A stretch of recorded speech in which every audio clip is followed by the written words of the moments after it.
صرف انسان بلکہ انسانیت کو معراج عطا کی۔ اس عنوان کے ذیل میں کچھ معروضات اور کچھ باتیں اب تک آپ کی خدمت میں پیش ہوئی۔ عرض کیا آپ کی خدمت میں کہ پروردگار نے انسان کو عقل کا امتیاز دے کے نوازا اور اسے اشرف مخلوقات بنایا، اور خلقت انسان کے بعد پروردگار نے یہ نعرہ لگایا فَتَبَارَكَ اللَّهُ أَحْسَنُ الْخَالِقِينَ، بابرکت ہے وہ ذات کہ جس نے سب سے بہترین شے کو خلق کیا۔ مسلسل آپ کے سامنے عرض کیا کہ عقل گرچہ سمجھنے کے لیے کافی ہے، لیکن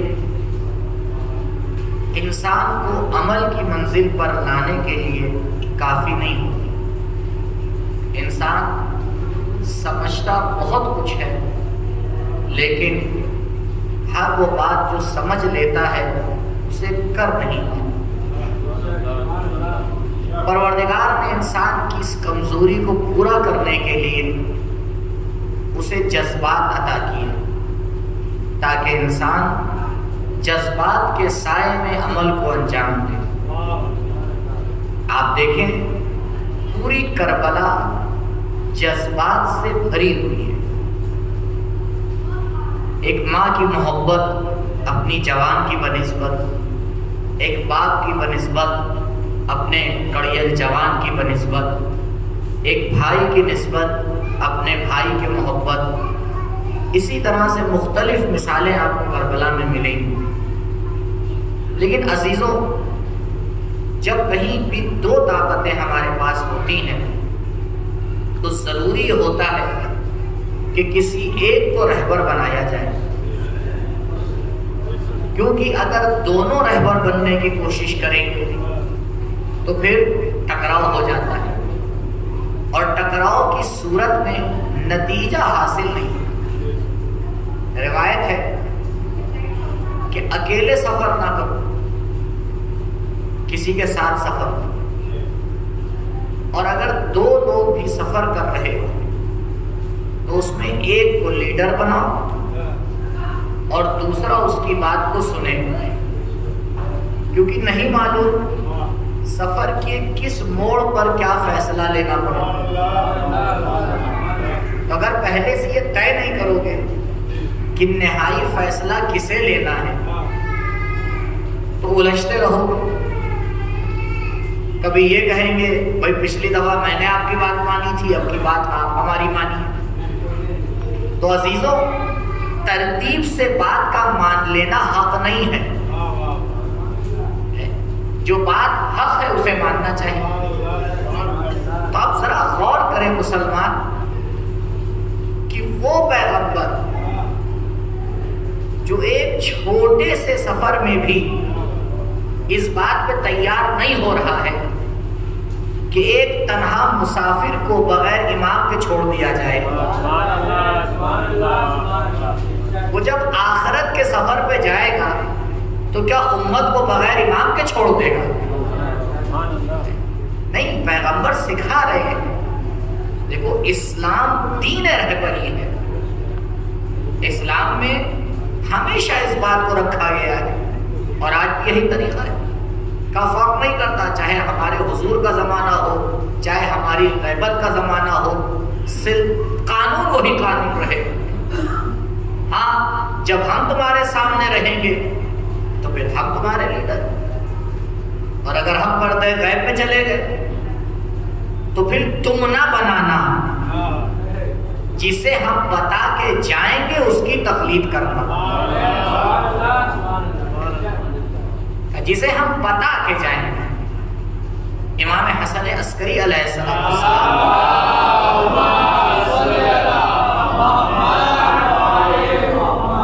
آپ دیکھیں کتنا منظم طریقہ ہے اسلام کا۔ اب غیبت کا زمانہ نزدیک ہونے والا ہے، آپ کو 11ویں امام سے یہ حدیث ملے گی کہ ہمارے فقہا کی، ہمارے مجتہدین کی کیا صفات ہوتی ہیں۔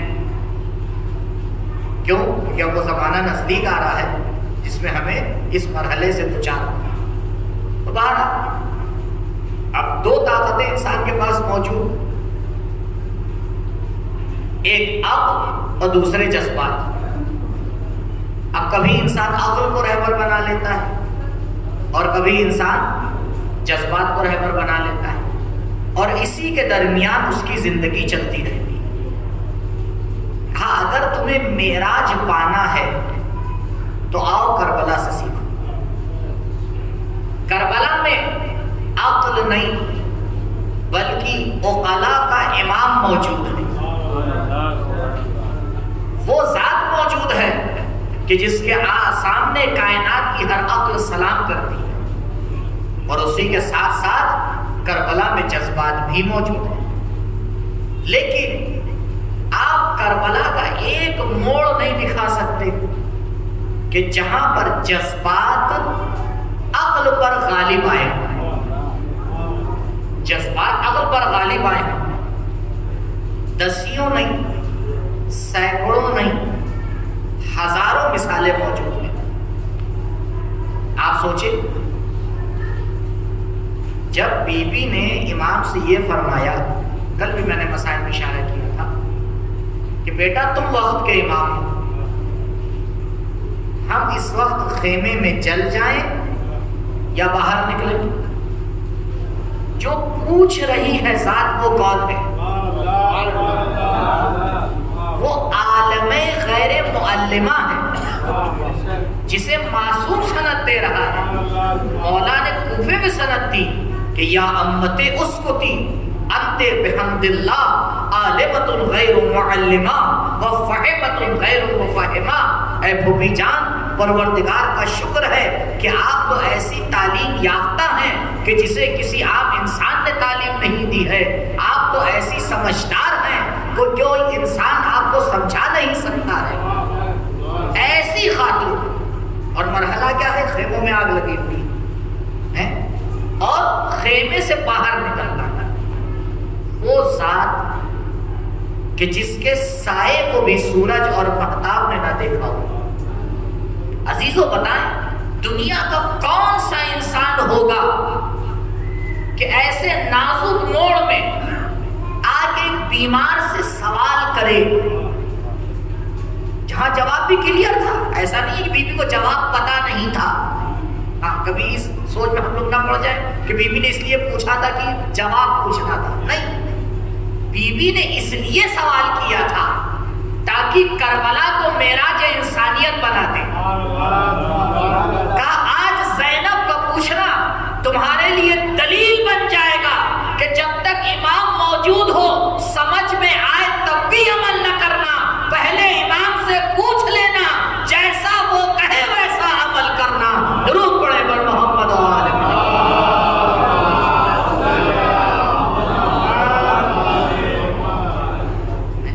سرکار وفا کی میں نے ایک مثال آپ کو پہلی مجلس میں دی تھی، یہ دوسری مثال آپ دیکھیں کس طرح سے جذبات پہ کنٹرول کیا، اور جب جذبات پہ کنٹرول ہوتا ہے، ایک چھوٹی سی مثال آپ کی خدمت میں، نماز جماعت الحمدللہ بہت سے لوگ پڑھتے ہیں۔ آپ دیکھیں جماعت میں ایک ہوتا ہے امام اور باقی سب کے ساتھ ماموم۔ اگر آپ فرادہ نماز پڑھیں تو آپ کا اختیار، سورہ الحمد کے بعد آپ سورہ بقرہ پڑھیں، کس نے روکا ہے؟ آپ سورہ انا پڑھیں۔ اب کبھی کبھی انسان کا دل چاہتا ہے کہ کوئی لمبا سورہ پڑھا جائے، امام جماعت چھوٹا پڑھ دیتے ہیں، اور آپ کی ٹرین چھوٹ رہی ہے، مولانا صاحب ایک چھوٹا سورہ پڑھیں اور ایک لمبا لے کے کھڑے ہو جاتے ہیں۔ کہا قبلہ اگر آپ جماعت میں ہیں تو اب آپ کا اختیار نہیں ہوگا، اب آپ کا اختیار نہیں ہوگا۔ آپ کب رکوع میں جائیں گے؟ کہا جب امام جائے۔ آپ کب سر اٹھائیں گے؟ کہا جب امام اٹھائے۔ کہا آپ کب سلام دیں گے؟ کہا جب امام سلام دے گا۔ عزیزوں، یہی فرق ہے فرادہ زندگی کرنے میں اور جماعت کے ساتھ زندگی کرنے میں۔ جب انسان فرادہ زندگی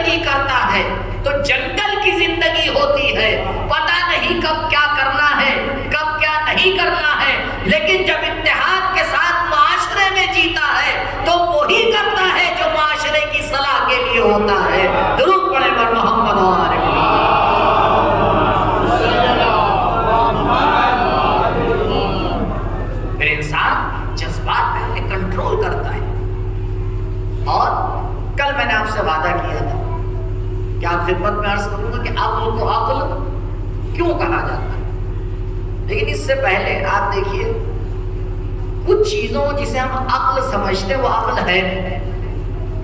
ایک واقعہ آپ کی خدمت میں عرض کرتا ہوں، حجت ناطق امام جعفر صادق علیہ السلام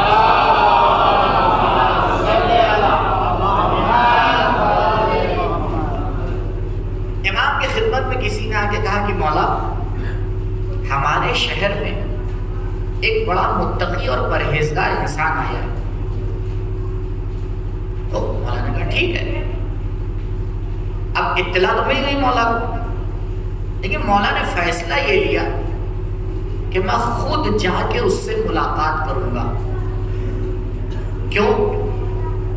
کیونکہ نہ اطلاع دینے والے سے حضرت کو اطلاع ملی ہے، جسے یہ پتا ہو کہ جبریل کہاں ہے اور میکائیل کہاں ہے، اسے یہ بتانے کی ضرورت نہیں ہے کہ شہر میں کوئی بڑا متقی اور پرہیزگار انسان آیا ہے، اسے تو معلوم ہے، لیکن مولا ہمیں زندگی کا طریقہ سکھا دے کہ دیکھو سن کے بھروسہ نہ کر لینا، جا کر خود چیک کرنا۔ تو مولا خود اپنا حلیہ بدل کے نکلے گھر سے اور شہر میں تلاش کرتے کرتے پہنچے، تو انہیں وہ انسان، وہ شخص روٹی کی دکان پہ نظر آیا۔ مولا بھی آگے روٹی کی دکان پہ کھڑے ہو گئے، وہ بھی لائن میں لگا ہوا تھا روٹی لینے کے لیے، لیکن عجب ماجرا ہوا، جیسے ہی روٹی والے کی آنکھ بچی اس نے 2 روٹیاں اٹھائیں اور اٹھا کے اپنے کپڑے میں چھپا لی اور روٹی کی دکان سے باہر آ گیا۔ اچھا ایک منٹ میں آپ سے پوچھوں، اگر ہمارے اور آپ کے سامنے ایسا واقعہ ہوتا تو سچ بتائیے ہم کیا کرتے؟ جیسے ہی وہ روٹی چرا کے باہر نکل رہا ہوتا تو گیٹ پہ سب سے پہلے پہرہ دار تو ہم ہی ہوتے، بڑے متقی اور پرہیزگار بن رہے ہیں، روٹیاں چرا رہے ہیں، لیکن عمل معصوم بتا رہا ہے کہ فیصلہ لینے میں جلد بازی نہیں کرنا چاہیے۔ مولا نے بتایا کہ رک جاؤ، اتنی جلدی بھی کس بات کی ہے؟ پھر وہ روٹی کی دکان سے نکل کے آگے بڑھا، مولا بھی پیچھے پیچھے ایک سیب کی دکان پہ پہنچا، تھوڑی دیر کھڑا رہا، جیسا ہی سیب بیچنے والے کا ذہن تھوڑا سا ہٹا، اس نے 2 سیب اٹھائے چھپا لیے، چوری پر ایک اور چوری، پھر بھی معصوم نے کچھ نہیں، پھر یہ آگے بڑھا، پھر معصوم پیچھے پیچھے، اب یہ پہنچا ایک کھنڈر میں، وہاں ایک نابینا انسان بیٹھا ہوا تھا، وہاں جا کے کس نے کپڑا بچھایا، روٹی رکھی، سیب رکھے، کاٹا، اپنے ہاتھ سے نوالا بنایا اور اس نابینا کو اندھے کو کھلایا، اور یہ اسے روٹیاں نوالے کھلا رہا تھا، وہ اسے دعا دے رہا تھا۔ جب یہ کھانے پینے کا معاملہ پورا ہو گیا، اب یہ وہاں سے باہر نکلا، جب باہر نکلا اب مولا اس کے سامنے آئے، کہا اے شخص میں بڑی دیر سے تجھے دیکھ رہا ہوں، تیرا ماجرا بڑا عجیب ہے، تو روٹی کی دکان میں گیا تو نے روٹی چرا لی، تو پھل کی دکان پہ گیا تو نے پھل چرا لی، اور پھر اب آگے تو نے اس فقیر اور نادار کو سب دے دیا۔ عزیزوں کردار بولتا ہے، جیسے ہی اس نے یہ کہا، جیسے ہی معصوم نے یہ کہا، اس شخص نے پلٹ کے کہا کہیں تم جعفر صادق تو نہیں ہو؟ سلام پڑھے بلو۔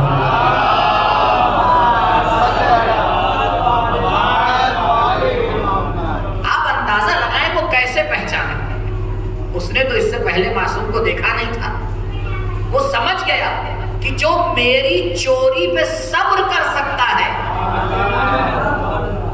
جس نے مجھے روٹی چراتے ہوئے دیکھا، جس نے مجھے سیب چراتے ہوئے دیکھا، اس کے باوجود بھی اس نے میرا ہاتھ نہیں پکڑا، تو وہ سمجھدار انسان کے علاوہ کوئی اور ہو ہی نہیں سکتا۔ کہا کیوں؟ کہا میں نے تو یہ سنا تھا کہ آپ بہت بڑے عالم ہیں۔ کہا کیوں، کیا ہوا؟ کہا لیکن میری سمجھ میں نہیں آ رہا ہے کہ آپ میری بات کی حکمت نہیں سمجھ پائے۔ اب وہ کسے سکھا رہا ہے؟ مصیبت ہو جاتی ہے لوگوں. یعنی کبھی کبھی جو ہے وہ عوام آتی ہے عالم کو سکھاتی ہے. دیکھیے مولانا صاحب یوں ہونا چاہیے، تو مولانا دل ہی میں سوچتے ہیں کہ بھیا اگر ہم تمہارے کہنے پہ چلنے لگے تو پھر عالم اور جاہل کا فرق کیا رہ جائے گا. عزیزوں وہی معاشرہ ترقی پاتا ہے جو سیکھنے والے سے سیکھتا ہے اور سکھانے والے کو سکھاتا ہے. جہاں آپ نے جگہ کو بدل دیا وہاں پورا نظام ہی درہم برہم ہو جاتا ہے.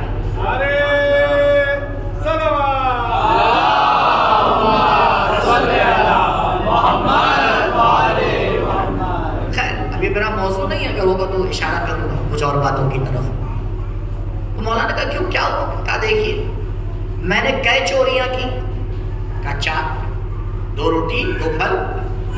تو کئی گناہ میرے نام اعمال میں لکھے گئے؟ کہا 4 لکھے گئے. کہا یہ بتائیے میں نے ثواب کئی کیے؟ کہا 4 چیزیں تم نے خدا کی راہ میں دی. تو کہا خدا قرآن میں کہہ رہا ہے کہ ہم 10 برابر دیں گے.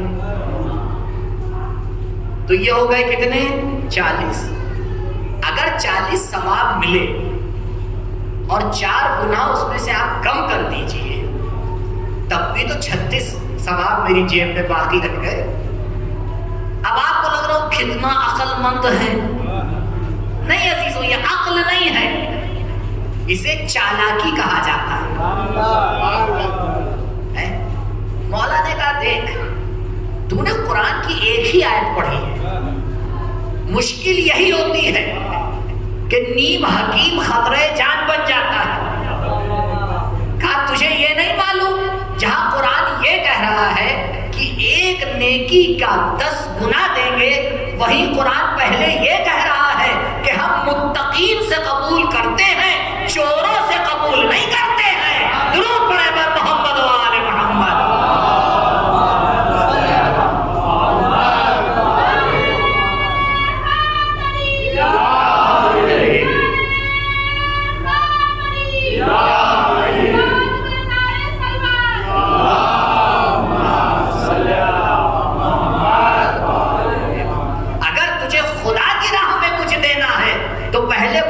ملکیت ہونا چاہیے، دوسروں کے حساب سے دوسروں کی چیزوں کو آگے بخش دینا یہ انسان کے کو اچھا نہیں ہے. پروردگار اسے قبول نہیں کرتا ہے.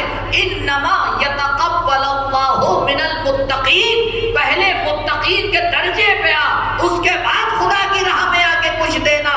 تیرا 1 درہم پروردگار کے نزدیک عروج پا جائے گا، لیکن پوری جائیداد بھی فرعونی جائیداد بن جائے گی.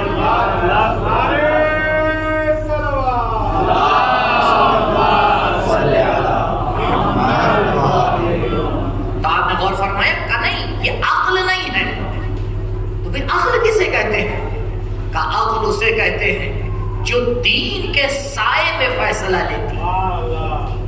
اگر عقل دین کے مقابل میں آ کے فیصلہ لینے لگے تو پھر اسلام اسے عقل نہیں کہتا. کیوں؟ کیونکہ عقل کا ورڈ لیا گیا ہے اقال سے. اقال روٹ ورڈ اس کا کیا ہے؟ اقال ہے. اقال کسے کہتے ہیں؟ اب ضرور آپ نے ٹی وی پہ بھی دیکھا ہوگا پرانے زمانے میں جب ساریوان یعنی اونٹ کو لے جانے والا جب اونٹ کی قطار لے کے جاتا تھا تو اس کے لیے بڑی ایک پرابلم آتی تھی، کیونکہ ہر اونٹ کا سائز ایک ہوتا نہیں، کوئی اونچا کوئی چھوٹا. تو جیسا اونٹ ویسے قدم. جو اونٹ بڑا ہے اس کے قدم بھی بڑے، جو اونٹ چھوٹا ہے اس کے قدم بھی چھوٹے ہیں. تو اب اس کے لیے بڑی مشکل ہو جاتی تھی. ایک بھاگ رہا ہے، ایک پہنچ نہیں پا رہا ہے، اب اس کو روکے اس کو بھگائے تو بڑی مشکل ہوتی تھی. بالکل معاشرے کی طرح، بالکل معاشرے کی طرح. ایک بھاگتا ہے اب اس کو روکو، ایک رکتا ہے تو اسے بھگاؤ، ایک غصے میں آ گیا تو چپ کراؤ، ایک چپ بیٹھا ہے آتا ہی نہیں ہے. بڑی مشکل ہو جاتی ہے ساروان کے لیے کہ کس طرح ان اونٹوں کو آگے کنٹرول کرے. تب اس نے ایک طریقہ نکالا. کیا طریقہ نکالا؟ اس نے نے ایک رسی لی ایک سائز کی اور جتنے بھی اونٹ ہیں سب کے آگے اور پیچھے کے پیر میں باندھ دی. سب کے آگے اور پیچھے کے پیر میں اس نے وہ رسی باندھ دی.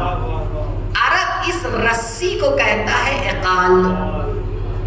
اب جب سب رسیوں کا سائز ایک ہوگا تو قدم برابر ہوں گے یا نہیں؟ اب کیوں؟ کیونکہ اب رسی روک لے گی. یعنی اب اس رسی کو کہتے ہیں کنٹرولر. یہ رسی کیا کام کر رہی ہے؟ یہ رسی اونٹ کے قدم کو کنٹرول کر رہی ہے. اب تمہیں اجازت نہیں ہے جتنا بڑا قدم تم اٹھا سکتے ہو اٹھاؤ. نہیں، اب اتنا ہی اٹھانا جتنی بڑی رسی ہے. عزیزوں، اسی رسی سے عقل کا ورڈ لیا گیا ہے. عقل یعنی وہ طاقت جو آ کے انسان کے جذبات کو کنٹرول کرتی ہے. کہا دیکھو جہاں چپ رہنا ہے وہاں بولنے پہ کنٹرول کر لینا، جہاں بولنا ہے وہاں چپ رہنے پہ کنٹرول کر لینا. درود پڑھے پر محمد و آل محمد.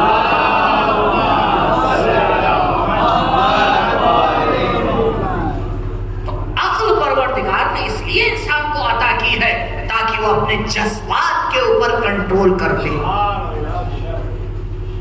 عزیزوں، آپ مجھے بتائیں غصہ کرنا اچھا کام ہے یا برا؟ ابھی سب فیصلہ لے لیں گے برا کام. جی نہیں. جہاں غصہ نہیں کرنا چاہیے وہاں غصہ کرنا غلط کام ہے، اور جہاں غصہ کرنا چاہیے ظالم کے مقابلے میں غصہ کرنا چاہیے.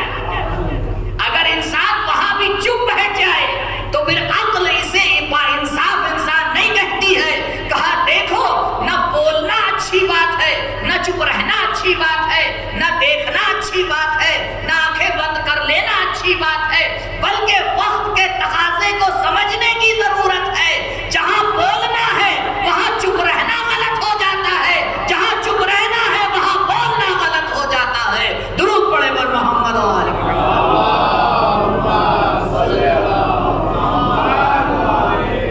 آئیے میں تاریخ سے آپ کو مثال دیتا ہوں. بتائے کوئی تاریخ کہ علی کی بیٹی نے کبھی گفتگو کی ہو؟ نہیں. زینب کبھی گفتگو کرتی ہوئی نظر نہیں آئی، لیکن جب بولنے کا مقام آیا تو ایسی گفتگو کی کہ پوری کائنات کو چپ رہنے پہ مجبور کر دیا.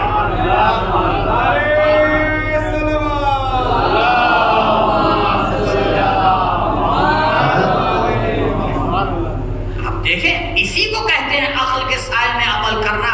کہا یہ نہ کہہ دینا کہ کہاں پر بولنا ہے، کس طرح سے بولنا ہے، لہذا تمہارے جذبات کوئی عمل کر ہی نہیں سکتے اس سے پہلے کہ تمہاری عقل بتائے یہاں پر کس چیز کو عمل کرنا ہے. اور یہ ہمیں کہاں سے سیکھنا ہے عزیزوں؟ یہ ہمیں کربلا سے سیکھنا ہے. کربلا سے سیکھنا ہے. شب عاشور بالکل صحیح و سند روایت موجود ہے. جب مولا نے کہا کہ جو جانا چاہتا ہے چلا جائے، ہمیں تھوڑا آگے سے روایت بتائی جاتی ہے، اس سے پہلے بھی روایت ہے. سب سے پہلے مولا نے آگے کیا کہا جس کے اوپر قرض ہے وہ چلا جائے. جس کے اوپر قرض ہے وہ چلا جائے. ایک شخص آگے بڑھا، کہا مولا میرے اوپر قرض ہے. مولا نے کہا چلا جائے. تو حسین کا ساتھ نہیں دے سکتا. کیوں؟ کیونکہ تیری گردن پر حق الناس ہے اور حسین حق الناس بچانے کے لیے نکلے ہیں. حسین حق الناس بچانے کے لیے نکلے ہیں. پھر مولا نے اس کو کچھ روپے کچھ پیسے دیے، کچھ کپڑے دیے اور کہا جا پہلے اپنا قرض لوٹا. اگر لوٹا کے واپس آ گیا تو حسین کا ساتھ دے دینا. بھئی یہ روایت تو ہم نے اور آپ نے 10 بار سنی ہے کہ جب سرزمین کربلا پہ حسین اترے پہلا کام مولا نے کیا کیا؟ پہلا کام کیا کیا؟ اس زمین کو خریدا. بھائی کس اسلامی کتاب میں لکھا ہے کہ جہاں جنگ کرنا ہے وہ زمین خریدی جائے. شاید حسین جواب دے، حسین جنگ کرنے کب آئے ہیں؟ حسین تو انسانیت کو معراج دینے کے لیے آئے اور خریدنے کے بعد بنی اسد کو ہدیہ کر دی. زمین تمہاری، حسین کو تمہاری زمین کیا چاہیے؟ حسین کے پاس تو کوثر ہے. یہ تو حسین سکھا رہے ہیں کہ دیکھو بس ایک شرط ہے کہ جب زیارت پہ زائر آئیں گے، اللہ اکبر، آپ سوچئے مولا نے کب اپنے زائروں کے بارے میں سوچا ہے؟ یعنی حسین کا کربلا پہ پہلا قدم، سب سے پہلے مولا انتظام کر رہے ہیں اپنے زائروں کا. سب سے پہلے انتظام کر رہے ہیں مولا اپنے زائروں کا. کیوں؟ تاکہ ہمیں سکھائیں مہمان نوازی کیسے کی جاتی ہے. بس عزیزوں، ایک جملہ یہاں پہ کہنا بہت ضروری ہے. محرم میں ہم اور آپ بھی میزبان ہوتے ہیں اور بیوی کو اپنے گھروں پر امام باڑے میں مہمان بلاتے ہیں. اب ہمیں بڑا احتیاط کرنا چاہیے، ویسے ہی مہمان نوازی کریں جیسے حسین نے کی ہے. پہلے پاک اور حلال ہونا چاہیے، اس کے بعد عزاداری میں لگنا چاہیے، تاکہ پتہ چلے کہ عزادار پہلے حسینی ہوتا ہے، بعد میں ماتمی ہوتا ہے. درود پڑھے بر محمد و آل محمد.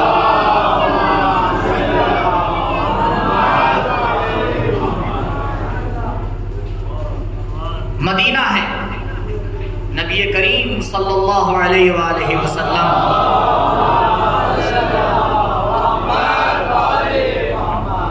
نماز ختم ہوئی اور ختم ہوتے ہی ایک دم سے مڑے، متوجہ کیا مسلمانوں کو، ایک قبیلے کا نام لیا، کہا فلاں قبیلے سے کوئی شخص یہاں پر ہے.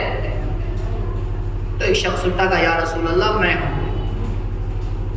کہا جاؤ اپنے قبیلے میں فلاں شخص کے گھر پر جاؤ اور یہ پیسے دے کے آؤ.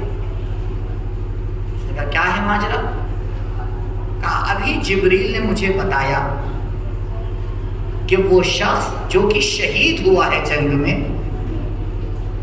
ابھی تک جنت کے دروازے پہ روکا گیا ہے کیونکہ اس کے اوپر قرض ہے، اور جب تک کہ وہ قرض ادا نہیں ہوگا پروردگار اسے جنت میں جانے کی اجازت نہیں دے گا.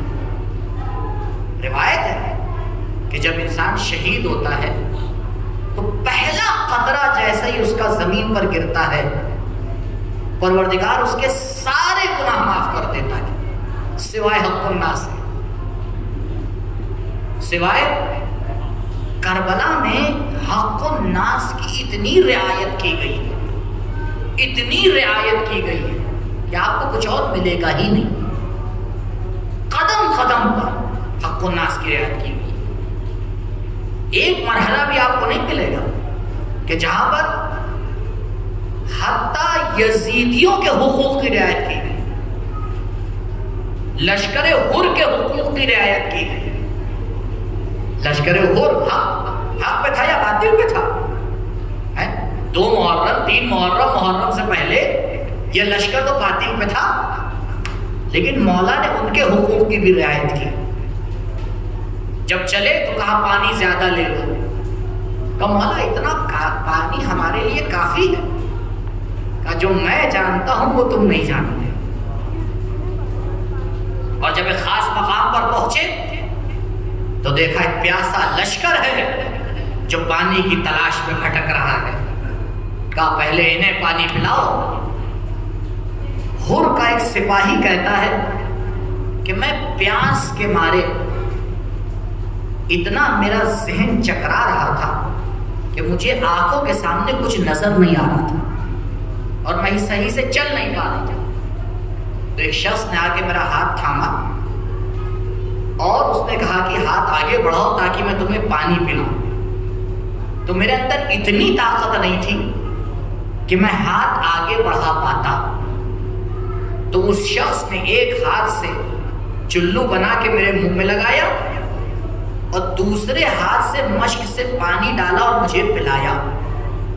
اور جب میں پانی پی چکا اور ذرا سی میری طاقت آئی، جب میں نے آنکھیں کھول کے دیکھا تو وہ ذات کوئی اور نہیں، سید الشہداء علیہ الصلوۃ والسلام تھے.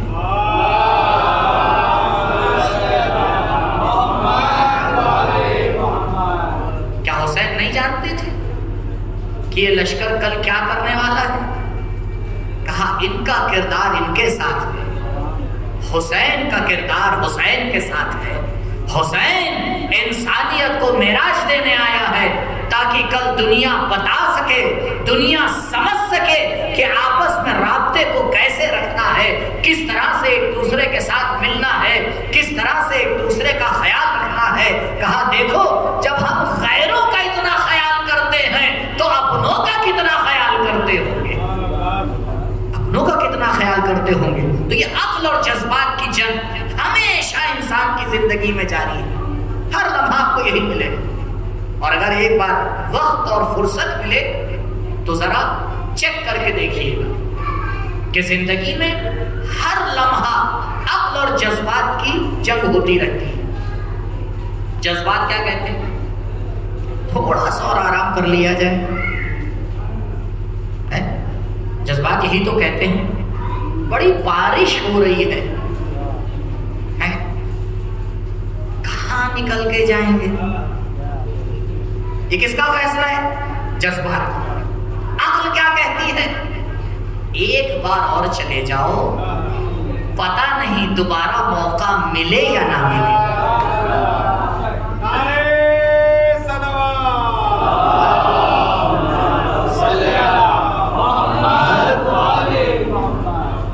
میں آپ کو ایک اور مثال دوں ماہ مبارک رمضان کی. مولانا تشریف فرمائے، بہرحال انہی نے تو پریکٹیکل دیکھا ہوگا، ہم نے دور سے دیکھا. بھئی کم سے کم 12 13 14 گھنٹے کا تو روزہ ہوتا ہی ہے. کم سے کم آپ رکھیے 12 گھنٹے سے کم تو شاید سردیوں میں شاید کبھی ہو جائے تو ہو جائے. 10 12 گھنٹے تو آدمی روزہ رکھتا ہے نارملی، اور اگر گرمیاں ہیں تب تو 14 15 گھنٹے تک. اب اذان مغرب ہوئی، کیا کرنا ہے؟ 2 آپشن ہیں. عبادت پروردگار کے لیے کھڑا ہو جائے اور حملہ کر دے. دونوں آپشن ہیں یا نہیں؟ جذبات کیا کہہ رہے ہیں؟ دن بھر بھوکے رہے ہو، اب پھر بھوکے رہو گے. عقل کیا کہہ رہی ہے؟ جہاں دن بھر بھوکے رہے ہو 5 منٹ اور صحیح. صرف جملوں کا فرق ہے اور فرما رہے ہیں. جذبات کیا کہہ رہے ہیں، عقل کیا کہہ رہی ہے؟ اب اسی عقل اور جذبات کے چکر میں انسان بڑھا رہتا ہے. کبھی جذبات کو آگے بڑھا دیتا ہے، نقصان اٹھا لیتا ہے، کبھی عقل کو آگے بڑھا دیتا ہے، پروان چڑھ جاتا ہے. درود پڑھے بر محمد و آل محمد.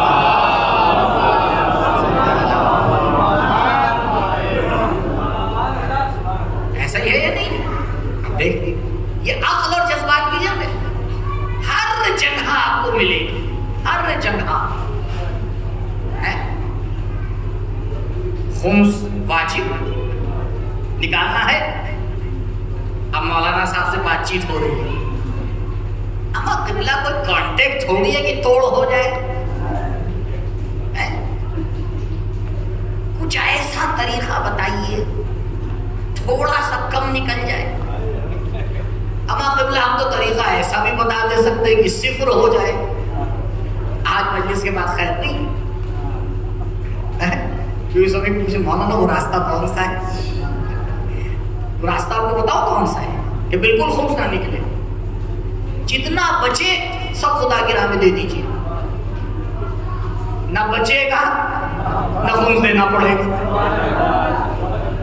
ارے ہاں ایک کو بتاتا پھروں گا، ایک ساتھی سب کو بتا دیا جائے. سیدھا راستہ یہ. آپ مولانا صاحب اما کچھ تو عقل کی بات کیجئے. عقل اور جذبات ہیں. ابھی آپ عقل عقل کہہ رہے ہیں، میں عقل نہیں کہہ رہا، یہ آپ کی زبانی بول رہا ہوں۔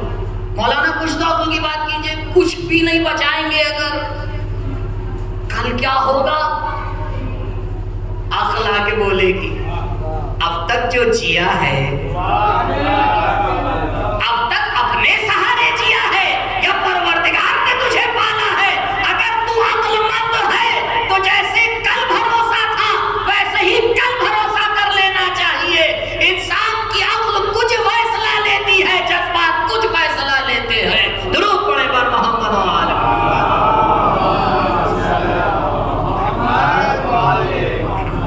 ہر وقت زندگی میں مرحلے آتے رہتے ہیں، جاتے رہتے ہیں۔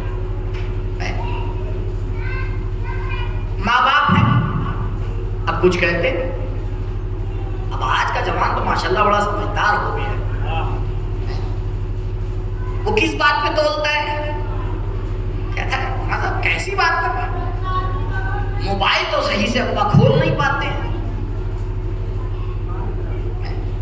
اماں کو اگر لیٹسٹ موبائل دے دیجیے وہ سمجھ ہی نہیں پاتی ہیں۔ پرانے زمانے کے لوگ ہیں، یہ ہمیں سمجھائیں گے۔ اسے کہتے ہیں جذبات۔ عقل کیا کہتی ہے؟ عقل قرآن کی زبان بولتی ہے کہ وَلَا تَقُلْ لَهُمَا أُفٍّ وَلَا تَنْهَرْهُمَا، دیکھو والدین سے اوف بھی نہ کہنا۔ چھٹے امام نے پتہ ہے اس کی تفسیر کیا کی؟ مولا نے فرمایا کہ اگر عربی میں اس سے بھی کوئی ہلکا ورڈ ہوتا تو پروردگار اسے لا کے رکھتا، اسے لا کے رکھتا۔ نہیں، والدین ہیں۔ کیا یہ بتاؤ کیا تمہارے سارے فیصلے زندگی میں صحیح ہوتے ہیں؟ عزیز اس میں غور فرمائیے، بہت اہم بات ہے۔ ہمیشہ عقل صحیح فیصلہ نہیں لیتی۔ اگر عقل ہمیشہ صحیح فیصلہ لے رہی ہوتی تو آپ استخارہ کیوں دکھاتے ہیں؟ یعنی ہمیں اور آپ کو بھی یقین ہے کہ عقل کہیں نہ کہیں فیل ہو جاتی ہے، اور یہ عقل کا ہی فیصلہ ہے۔ عجیب بات ہے، یہ عقل کا فیصلہ ہے کہ عقل فیل ہوتی ہے، نہیں فیصلہ لے پاتی، اور جب نہیں لے پاتی تو آپ کیا کہتے ہیں؟ خدا تو بتا، اللہ اکبر۔ تو بھائی زندگی کے اگلے مرحلوں میں بھی یہی کر لو۔ خدا کہہ رہا ہے کہ والدین پر بھروسہ کر لو، اگر وہ بھروسہ کرنے کو کہہ رہا ہے تو پھر اس بھروسے کی لاج بھی وہی رکھے گا۔ تم اس کی بات پہ عمل کرنا سیکھو، وہ تمہاری زندگی کو کامیاب بنا کے چھوڑے گا۔ درود پڑھے بر محمد و آل محمد۔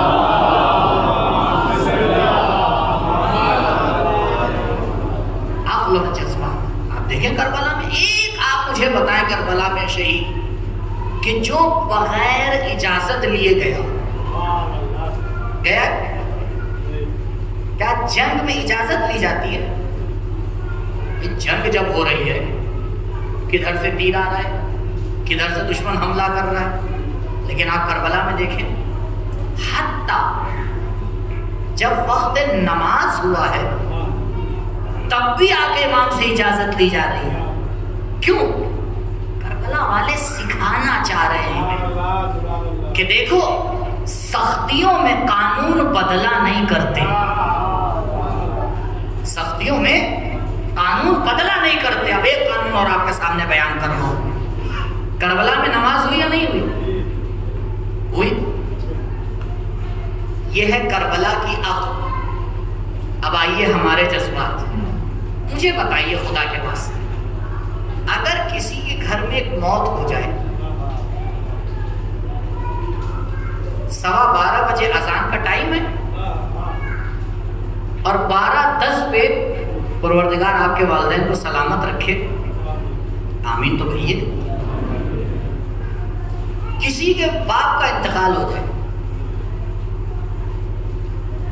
اگر وہ جذبات پہ کنٹرول کر کے اول وقت نماز پڑھنے بھی کھڑا ہو جائے تو معاشرے میں کچھ ایسے بے وقوف ضرور ہوں گے جو اسے ٹوکیں گے۔ ابا مر گئے، نماز یاد ہے؟ کہا تو کربلا سے سیکھا کیا؟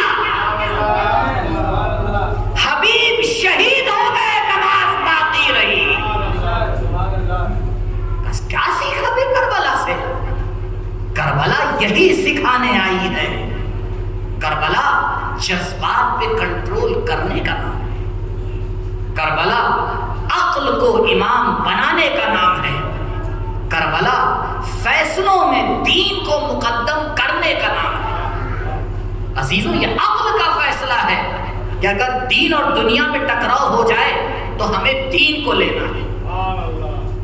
اگر دین میں اور دنیا میں ٹکراؤ ہو جائے تو کسے لینا ہے؟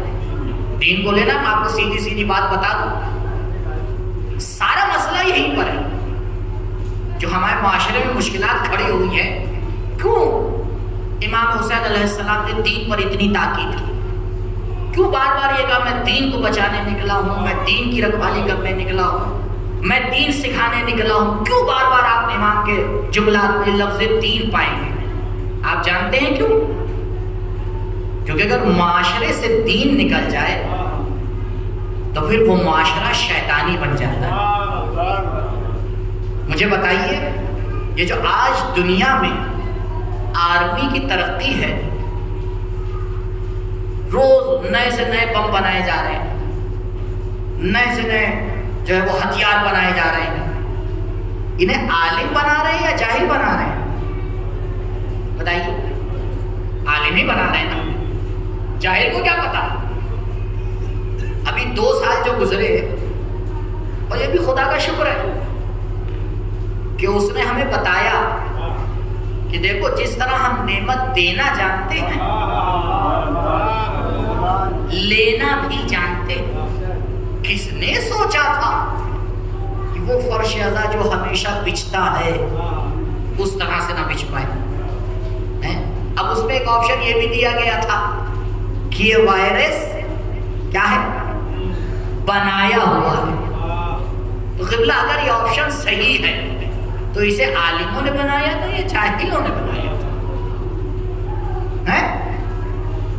اچھا، ہر ملک پہ جو لوگ ملک چلا رہے ہوتے ہیں، سامنے جو چہرے ہوتے ہیں ان کی بات نہیں کر رہا ہوں، سامنے والے چہرے تو دکھانے کے لیے رکھے جاتے ہیں، وہ کٹ پتلی ہوتے ہیں، وہ بیچارے خود ناچ رہے ہوتے ہیں اور پبلک یہ سمجھتی کہ وہ پبلک کو نچا رہے ہیں۔ نہیں، آپ خود ناچ رہے ہیں۔ ایک دن آپ کے پیچھے جو پروگرام کام کر رہا ہے آپ اس کی مخالفت کر کے دکھائیے، دوسرے دن چٹائی پہ ہوں گے اور کہیں تھوڑی نظر ہے۔ تو جو لوگ چلا رہے ہوتے ہیں وہ پڑھے لکھے ہوتے ہیں یا بیوقوف؟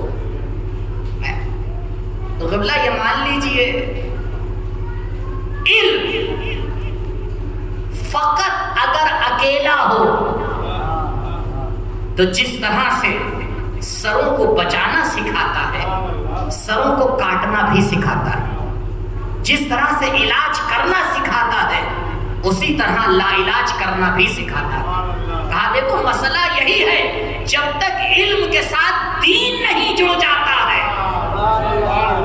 علم کمال تک نہیں پہنچتا ہے۔ کیوں؟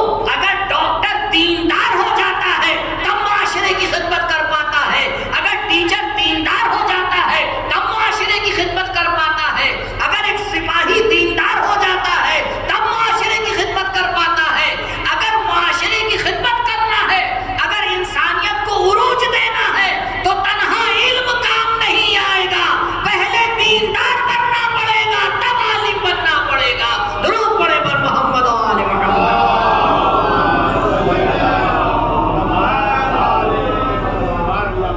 پہلی ضرورت یہ ہے، والدین اس بات کی طرف متوجہ نہیں ہوتے۔ پہلے بھی یہاں عرض کر چکا ہوں، جتنا سورس اور جتنا خرچہ اور جتنی محنت ہم اپنی اولاد کو پڑھانے کے لیے لگاتے ہیں، کم سے کم اس کا آدھا تو اس کے دیندار بننے پہ لگا دیں۔ کیوں؟ کیونکہ اگر اس کو دیندار نہیں بنایا تو کل یہ آپ ہی کے سامنے کھڑے ہو کے فیصلے لے گا، زیادہ کچھ تھوڑی کہے گا۔ کہے گا ابا بس آپ ولیمہ کرا دیجئے، باقی تو ہم نے کر ہی لیا ہے، اس سے زیادہ تھوڑی۔ اب ابا پریشانہ مولانا کے پاس آئیں گے، مولانا بس اب ہو گیا۔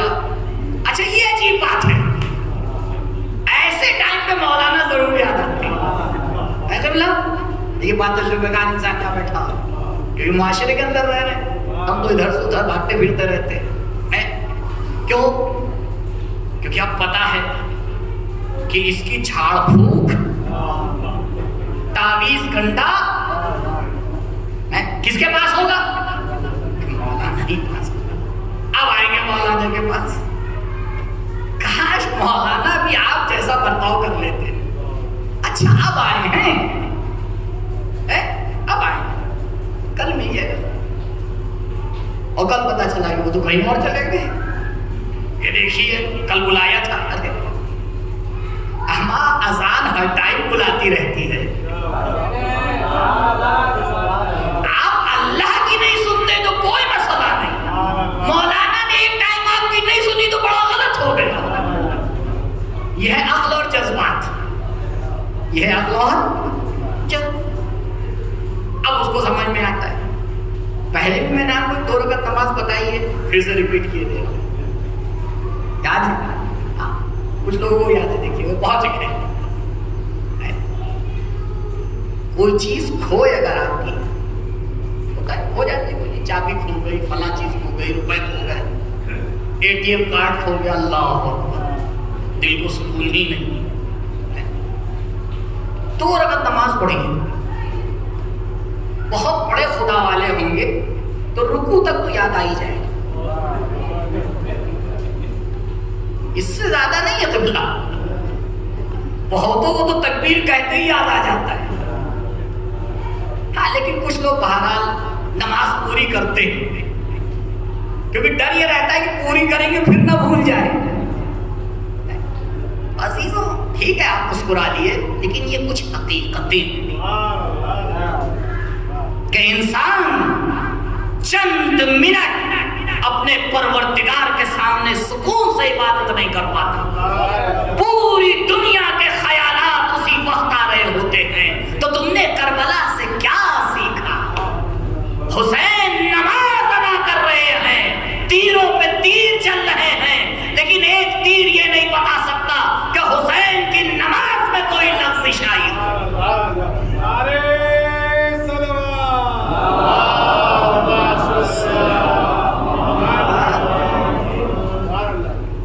یہ کربلا ہے سادہ، بہت درس ہے کربلا میں نے کل بھی آپ سے عرض کیا تھا کہ جتنے بھی ظواہر کربلا ہیں یہاں سے لے کے آخر تک سب کی حفاظت ضروری ہے، لیکن کافی نہیں ہے۔ کربلا اگر صرف میرے لیے سیاہ لباس بن گئی کافی نہیں ہے، بلکہ کربلا کو میری روح کا حصہ بننا چاہیے، کربلا کو میری گفتگو کا حصہ بننا چاہیے، کربلا کو میری نگاہوں کا حصہ بننا چاہیے۔ بے شک کربلا معراج عطا کرتی ہے، لیکن اس انسان کو جو معراج پانے کے لیے تیار تو ہو۔ اگر ایک انسان خود معراج پانے کے لیے تیار نہیں ہے تو کربلا کیسے اسے معراج عطا کر سکتی ہے؟ کہ پہلے تم تیار تو ہو، پھر دیکھو ہم تمہیں کیسے معراج دیں گے۔ کیوں؟ کیونکہ ہمیں تو شہادت کے بعد بھی معراج ملی ہے۔ پوری تاریخ انسانیت میں تنہا ایک ایسا سر ہے کہ جس نے نیزے پر بھی تلاوت کی ہے۔ حسین یہی بتانا چاہ رہے ہیں کہ دیکھو ہم تو ایسے زندہ ہیں کہ جو نیزے پر بھی تلاوت قرآن کرتے ہیں۔ ہاں آزادار ذرا تصور کیجیے جو ایام چل رہے ہیں۔ اصفہان کے ایک سید ہیں، وہ نیت کرتے ہیں کہ میں شام زیارت کے لیے جاؤں گا، تو اپنی گاڑی سے چلتے ہیں، لیکن شام پہنچنے سے کچھ منزل پہلے 100-200 کلومیٹر پہلے ان کی گاڑی خراب ہو جاتی ہے۔ خیر گاڑی کو کنارے لگاتے ہیں، اترتے ہیں، بیابان، نہ کوئی پوچھنے والا نہ کوئی ٹھیک کرنے والا، کافی دور تک جاتے ہیں، واپس آتے ہیں، جب کوئی نہیں ملتا ہے تھک جاتے ہیں تو گاڑی میں بیٹھتے ہیں، تھکا ہوا انسان، آنکھ لگ جاتی ہے۔ عالم خواب میں بی بی کی زیارت ہوتی ہے، جناب زینب آتی ہے، جملہ کہتی ہے، سید جس راستے پہ تم اتنے سکون سے چلے ہو، اس راستے پر زینب کیسے گزری ہے تم کیسے سمجھ پاؤ گے؟ آزاداروں، عام حالات میں گزرنا ایک خاتون کے لیے مشکل ہوتا ہے، لیکن ذرا سوچیں جب بھائی کا سر نیزے پر ہو، جب علی اصغر کا سر نیزے پر ہو تو زینب کس طرح سے گزر رہی ہوگی؟ جب ایک بار سکینہ آواز دیتی ہوگی، پھوپھی اماں ذرا آہستہ اٹھیے، ارے اس رسم میں میرا گلا بھی بنا ہوا ہے، آپ اٹھتی ہے تو رسن کھچتی ہے۔ اللہ اکبر، زینب نے کس طرح سے اس راستے کو طے کیا ہوگا؟ آزاداروں، مقتل لکھتا ہے کہ اسی راستے میں ایک مرتبہ ایک بچہ ناقے سے گرتا ہے، جیسے ہی اس کی چیخ زینب کے کانوں میں پہنچی، زینب ناقے سے اتری اور اترنے کے بعد اس کاروان کے درمیان سے بچے کو نکالا اور نکالنے کے بعد اپنی آغوش میں لٹایا۔ اب زینب بچے کو دیکھ رہی ہے، شاید اب آواز دے، شاید اب آواز دے، لیکن جب کچھ دیر تک بچے نے کوئی آواز نہ دی، ام المصائب سمجھ گئی کہ بچہ سمے اسبا کے نیچے مر چکا ہے۔ اللہ اکبر، کس طرح سے زینب نے یہ راستے طے کیے ہوں گے؟ جب عباس کے سر کو دیکھا ہوگا، شاید ایک جملہ کہا ہو، بھیا عباس، ارے جب میں آپ کو سوچتی تھی مجھے یہی خیال آتا تھا، ارے جس کا عباس جیسا بھائی ہو کون اس کے رسن باندھ سکتا ہے؟ ہاں لیکن جب آپ نہر القمہ پہ گئے، زینب کو یقین ہو گیا عباس وہ میں رسن بندھے گی، زینب کو بازار میں پھرایا جائے گا۔